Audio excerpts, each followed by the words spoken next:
2010, Long Island, New York. A police officer and his cadaver dog are searching a stretch of beach along Ocean Parkway. They are looking for a missing woman, Shannon Gilbert, who disappeared in May. The beach is desolate, windswept, covered in thick brush and sand dunes.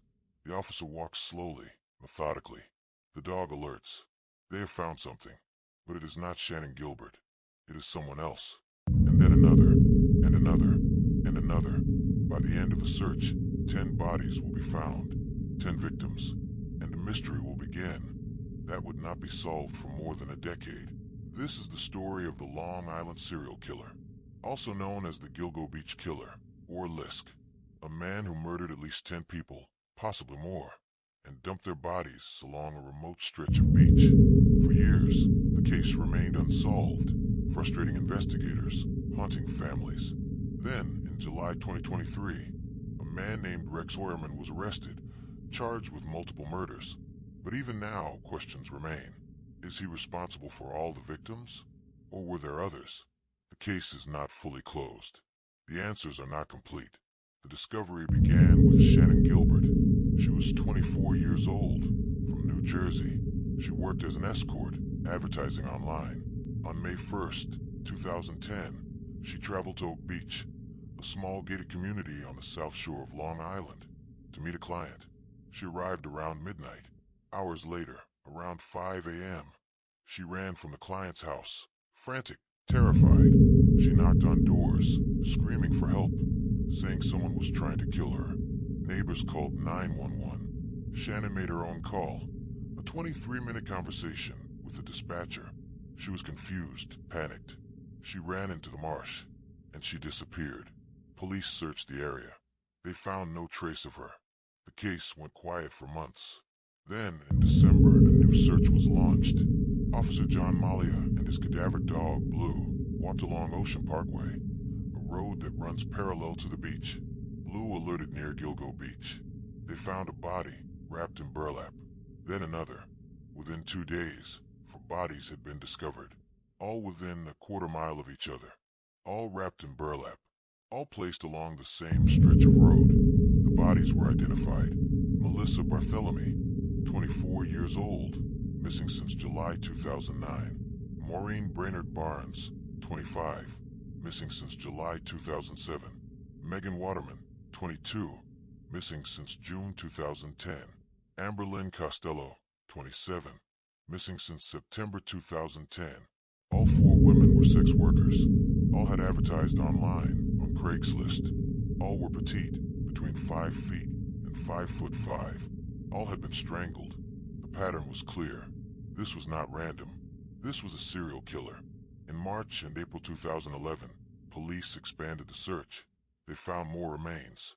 A skull, bones, scattered along the beach in different locations. Some were miles apart. Some were complete bodies. Others were partial, dismembered.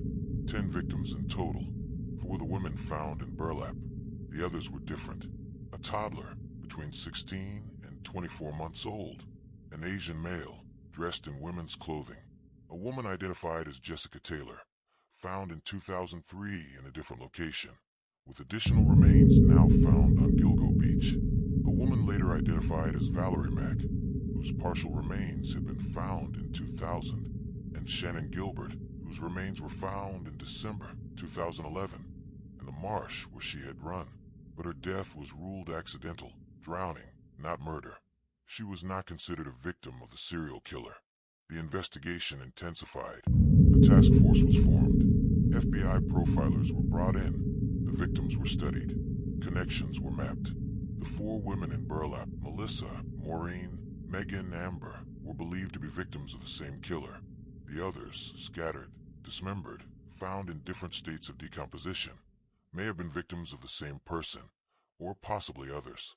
The case was complex, layered, frustrating. Police had some clues. After Melissa Bartholomew disappeared, her younger sister received phone calls, taunting calls. A man's voice. He said he had killed Melissa. He described details.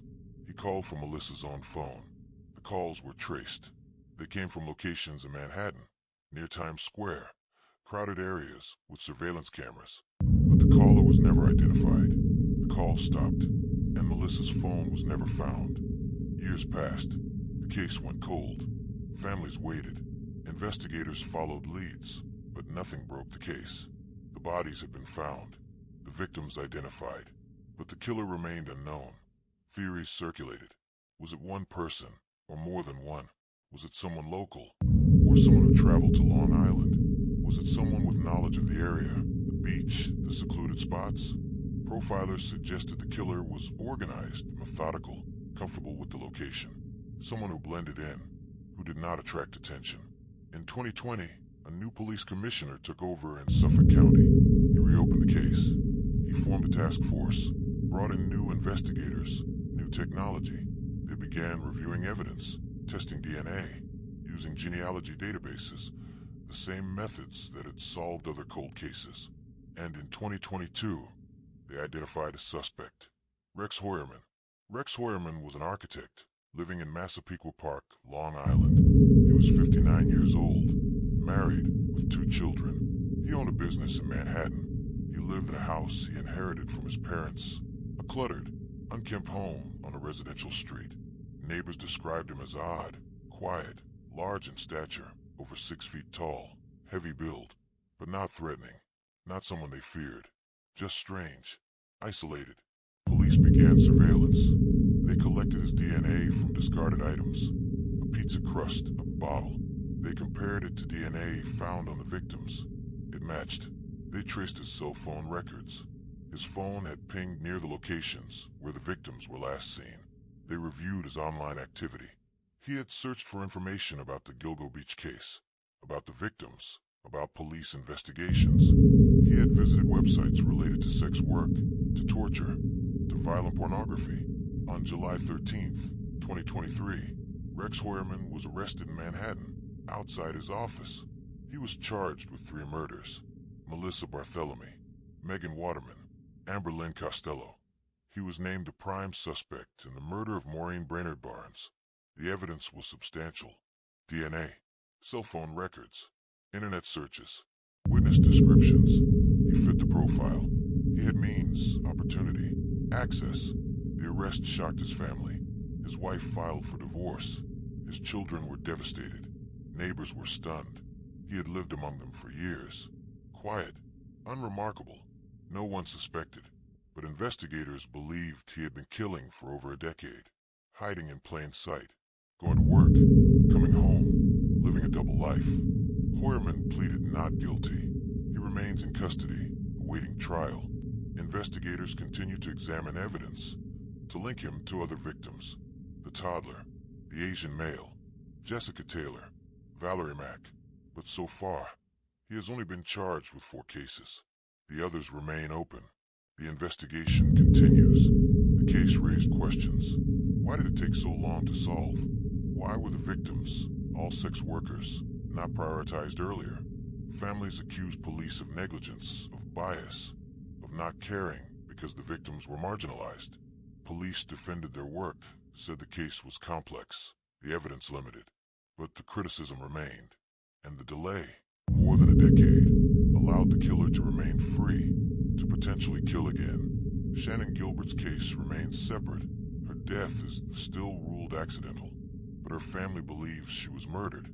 They believe her 911 call, her panic, her fear, indicates she was running from someone, that she was a victim, not of drowning, but of violence.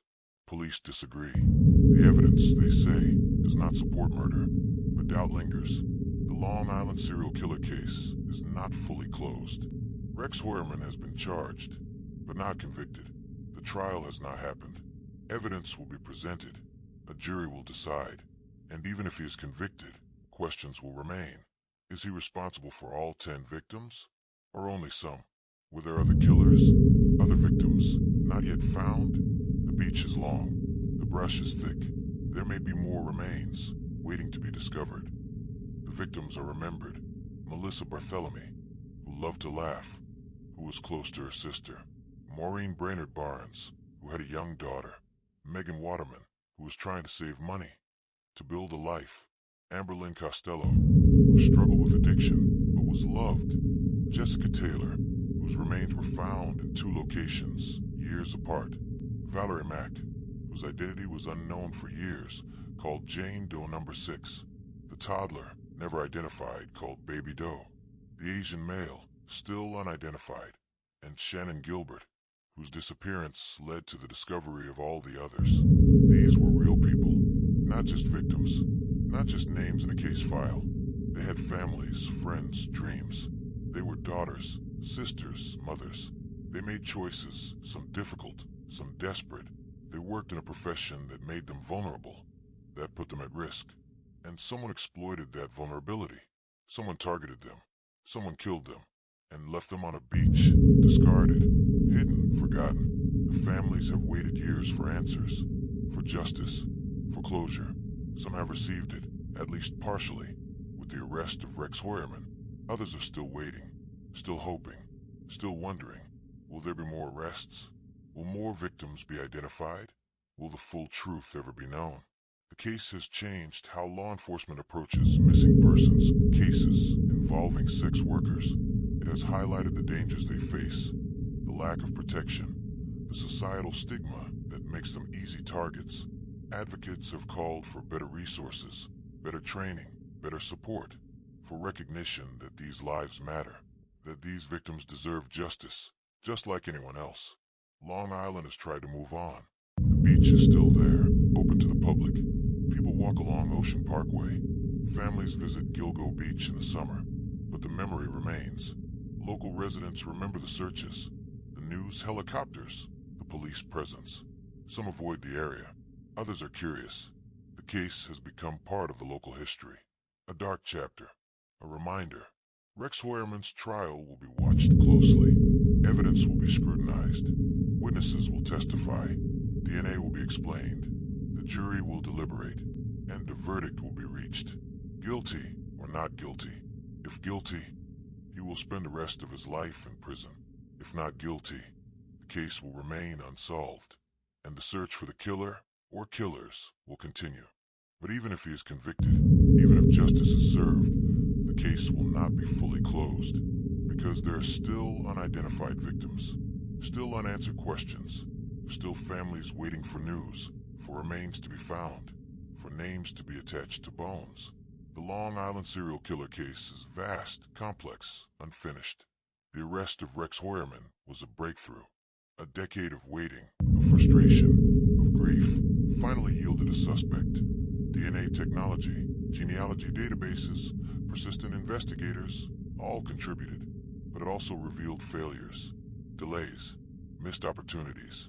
A system that did not prioritize certain victims, that allowed a killer to operate for years, undetected, uncaught. The case is a reminder that monsters do not always look like monsters, that they can be architects, neighbors, fathers, that they can live normal lives, hold jobs, blend in, that evil can be ordinary, and that vigilance, persistence, and technology are necessary to find them. The story of the Long Island serial killer does not end here, because it is not over. The trial is pending. The investigation continues. More evidence may be found. More victims may be identified. More answers may emerge, or they may not. Time will tell. But for now, the beach is quiet. The bodies have been removed. The crime scene tape is gone. The families are waiting. And somewhere, in a jail cell on Long Island, a man sits, charged with murder, awaiting trial, proclaiming innocence. And the truth, whatever it is, waits with him. Hidden, contested, unresolved, and the ocean, endless, indifferent, continues to roll onto the shore, covering footprints, washing away evidence, keeping secrets. The Long Island serial killer case is open, but the ending is not written. Not yet, and so the waiting continues. For justice, for answers, for the moment when the silence finally breaks, and the full story, dark and terrible, is told.